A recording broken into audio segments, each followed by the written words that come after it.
I did not personally see survivors, but I stand, because the thing was on fire. It was exploded in fire or smoke. You can't see anything. You got digital. This is called the fog of war. This is what you in the press don't understand. Let's start with the ladies of The View.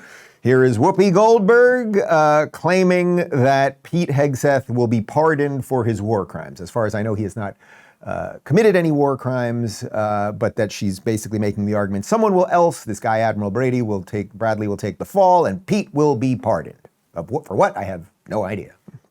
I do believe we said yesterday that this is exactly what they were going to do. Yeah. They were going to blame the folks who worked in that plane. Yeah. It's like because they knew kids. that Pete he's going to get a pardon. So he's not going to be held. But the blaming is like, I didn't do what he did, and I didn't do what he did. This is what they did. Look, watch this. See this? Mm-hmm. See the bus over there? Yeah. Under the bus. That's the admiral. That's the admiral. When you're really a leader, you take responsibility and accountability for the wins and the losses. Yeah. For all the decisions that are made. That is true leadership. The buck stops there with the Secretary of Defense or the Secretary of War, whatever he wants to call himself. I don't know.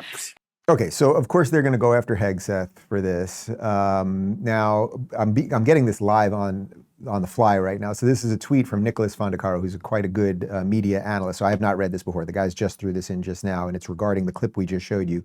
The View claims Admiral Bradley was the pilot flying the plane to take out the alleged narco-terrorists. And despite playing clips of the administration defending Bradley, they claim the administration is throwing him under the bus, and Secretary Hegseth is going to receive a pardon for war crimes. Okay, so there's a couple things here. Again, let's put aside some of the legal stuff for just a second. And as I said yesterday, there really is no such thing as international law. The President of the United States swears an oath to protect the Constitution of the United States. And if he feels that people are bringing drugs into the country, which you can absolutely argue is an act of war and a breach of our national sovereignty and all of those things, he can do what he wants. But let's put the legal side aside for a moment. On the narrative side, what is wrong with you, Whoopi and Sonny and the rest of you crazy harpies? Why is it that I get it, you have Trump derangement syndrome, and I get it, you hate Trump and you want, and anything that you can do to destroy this administration, you will do. But maybe you want to pause for just a moment when it is obvious that we have a massive, massive drug problem in this country. Go to our big cities and look at the streets. You guys, the View studios are on, I think it's 66th and West End over there. That's not too druggy in that area, but why don't you go a little more towards Hell's Kitchen and see what's going on? Because it's right in your neck of the woods. Now, you guys don't live in that area, you live in nicer areas. But why don't you care about that? Instead, you're just getting hung up on whether we did a second strike on these people or anything else. Sam Altman just announced that ChatGPT can now reference all your past conversations, every thought, question, idea you've ever shared. And with a former NSA director now on their board, Edward Snowden called it a willful, calculated betrayal of the rights of every person on Earth. We've seen this before. Alexa listens. Meta tracks everything you do. Why assume AI will be any different? And now OpenAI might even start asking for government IDs to use ChatGPT. That's where Venice.Ai comes in. It gives you the power of AI without giving up your privacy. It's open source, private, and runs right in your browser. No spying, no censorship, no data collection. Your chats stay encrypted and stored only on your device. Go to Venice.ai/Dave and use code Dave for 20% off a pro plan. That's Venice.ai/Dave. Code Dave. Real AI, real privacy. Anyway, you can see that they really want to pin this on Hegseth right now. And I told you guys way back when he was just before he was even confirmed, that this guy in some sense was going to be the number one guy they would want to take out, because not only did he have the pedigree, but he had the TV chops as a news host on Fox to deal with the BS media. And here he gives me a perfect example of that. I did not personally see survivors, but I stand, because the thing was on fire. It was exploded in fire or smoke. You can't see anything. You got digital. This is called the fog of war. This is what you in the press don't understand.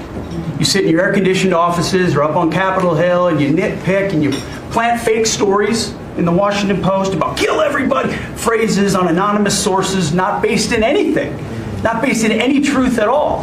And then you want to throw out really irresponsible terms about American heroes, about the judgment that they made. I wrote a whole book on this topic. because of what politicians and the press does to warfighters. President Trump has empowered commanders to do what is necessary, which is dark and difficult things in the dead of night on behalf of the American people. We support them. You get it.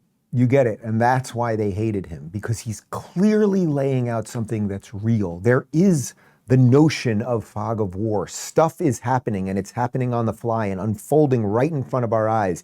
And you think that the members of our military are either being instructed, kill as many people as possible, or kill that person, kill this person. No, they're doing their job. And then there are times when you can't see exactly what's happening. You don't know exactly what's happening. Things are blowing up. You don't have perfect imagery or anything else. Now, again, that's putting aside the specifics of the legality or the argument around, do you do a secondary strike? And, if you blow up a boat and you kill 8 of the 10 drug traffickers, but 2 of them are swimming there, what do you do with them? You can have that debate. But this whole thing, and especially the way the media is going after Trump and Hegseth on this, to me, this is a huge win for Trump. The average person at the end of the day that is not purely political, that's just at home, if you say to them, do you want more illegal drugs coming into this country? They say no. Are you okay with Trump killing the people that are speedboating massive quantities of deadly fentanyl onto our streets? Yes, they are okay with that.